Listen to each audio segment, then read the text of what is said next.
Hey guys, how is it going? It's your boy Gazza9919 here, and what we're going to be doing today is 10 things I dislike about my Vauxhall Zafira.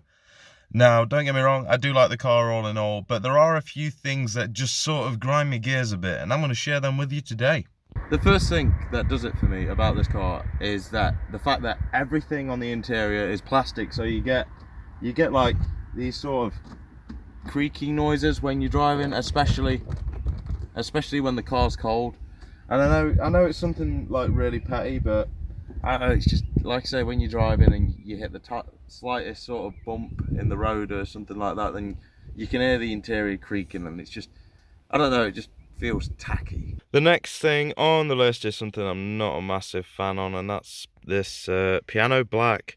And again, while we're talking about tacky, it just really does look tacky. I appreciate, because this is the executive model, they've tried to make it look fancy and whatnot, but it's like they've started off wicked on this trim, sort of. I mean, don't get me wrong, yes, I don't like the plastic, but I do like this sort of silver accent.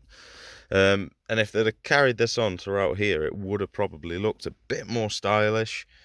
Or just if it was like matte black or something, it'd look better, but I don't know, I'm not a fan of the piano black. It really does show up dust and stuff like that. My next issue is under the hood, and it's this reservoir right under here. What a stupid place to put this. Like, you can't even get your whole hand around it properly to unscrew it. And then if you want to top it up, you've got to take all this shroud off. Like, what is the meaning? Couldn't they have just relocated it somewhere here, just a bit more forward to make life easier?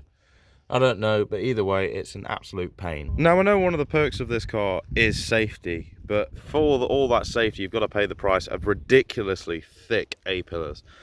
And these may not look too bad on the outside, But on the inside, as you can see, look how massive they are. I guess that's a good reason why they've put that little screen in there, otherwise you won't be able to see anything. That little window there.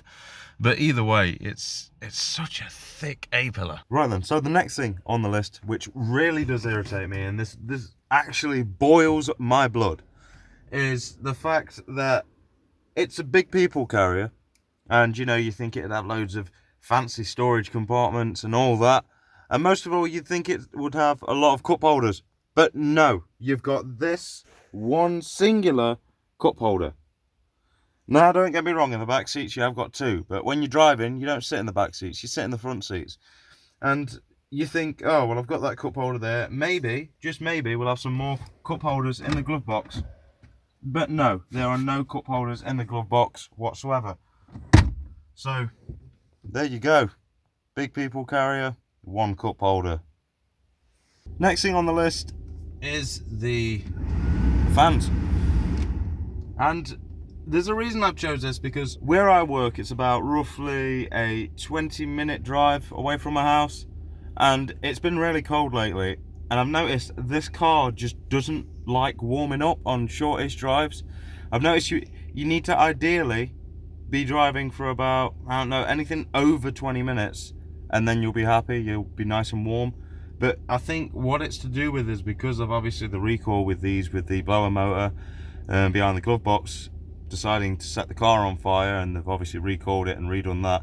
I think because they've put a restricted blower motor in, that's the reason, and obviously it sort of delays more in warming up, or it restricts it to how hot it can get. I don't know, but either way, all I do know is over the space of 20 minutes going to work, when I arrive to work, it's only just starting to get a bit warm, and it's so irritating when you're absolutely freezing.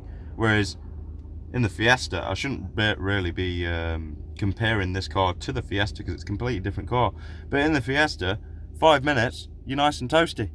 Whereas this, you've got to wait forever. The next thing on the list that I'm not really a fan of is the handbrake.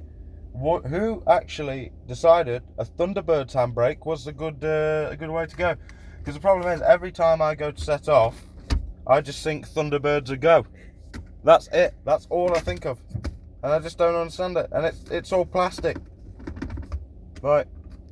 At least make it metal, or at least a bit of fancy matte black in there, like, I don't know, or chrome or whatever. Just make it look nicer. It's hideous. The next thing on the list for me has got to be the weird stalks. I'm a simple man.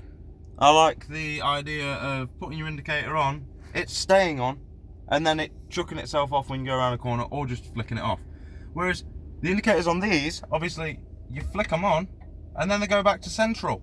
So you've got to, you go to like, oh, I'll just flick it the other way, it'll turn off. No, the other indicator comes on, and what you've got to do is a slight touch, and that turns it off. Like, so ridiculous.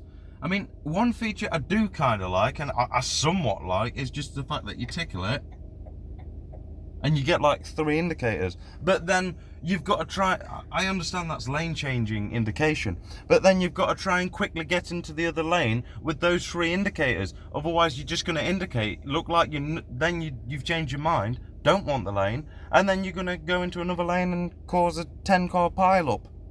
So, whoever thought of that, I do not know. And it's same on the other side with the windscreen wipers. There's no click, click, click. It's just click back to central. Allow me to demonstrate. So obviously we want setting 1. It's just, let's say for a argument's sake, it's light rain. Setting 1. And I've accidentally put it on setting 2 because you don't know. And then you've got to push all the way up if you want the quickest setting. And then you pull down, and then it just takes it down. But if you pull it all the way down, it'll take it straight away. But why don't it just have a simple wiper system?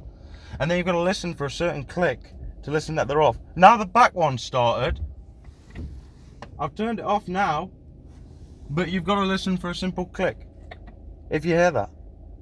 So on, off. Why can't they just do normal wipers and normal indicators? What is the point? I do not understand it. On to the next thing. The next thing on the list I want to talk about is the fact that it hasn't got an AUX or Bluetooth. Now, I want you to take in a couple of factors here. This car is a 2011 plate, and if you search the reg, because you've probably seen it in the video, it will come up with executive version. Now, if it was an executive version, wouldn't you want all the mod cons, pros, and all that? You know, you'd want that, but it hasn't got any of it. You haven't even got a built-in sat-nav. Allow me to demonstrate, because this is the thing I have to use to play my music via Bluetooth. Who uses that word via Bluetooth anymore? I do, apparently. But anyway, so obviously we want to plug this in, and we can't plug it in that way because the handbrake's there. And usually I plug it in this way. But the problem with this is you instantly lose your one cup holder that you've got. So now you've got no cup holders, but you've got Bluetooth. So you got to decide. Do you want crappy radio and one cup holder, or do you want Bluetooth and no cup holders? Why should I have to make this decision on a 2011 car that's meant to be executive? The last thing on the list that really does irritate me about these is the condensation on the rear lights. Now, as you can see, it's like light condensation at the top here, and then if you come right close into this bottom one, if you look actually in the side of this here, you can see when I shake the light, you can see it's a sort of pool, and I don't know if you can see it that well, but yeah, you can see the ripples and that. And this happens in all of them, and it's very irritating. Again, like I say, a modern car like this not having a correct sealed light unit. Right then, so that is it for this video of 10 things I dislike about Zafira the Zafira. Now, there will obviously be a video of 10 things I do like, because I don't like doing one without the other, and I like to be biased as possible. But yeah, despite this video happening, that's not to say I don't like the car. I do love the car. It's a brilliant car, and it's the best thing I've ever spent £1,500 on. So that's it for this video, guys. If you did enjoy it, please don't forget to hit that like, subscribe, and maybe even hit that bell icon for notifications on future upload. But until the next time, guys, peace.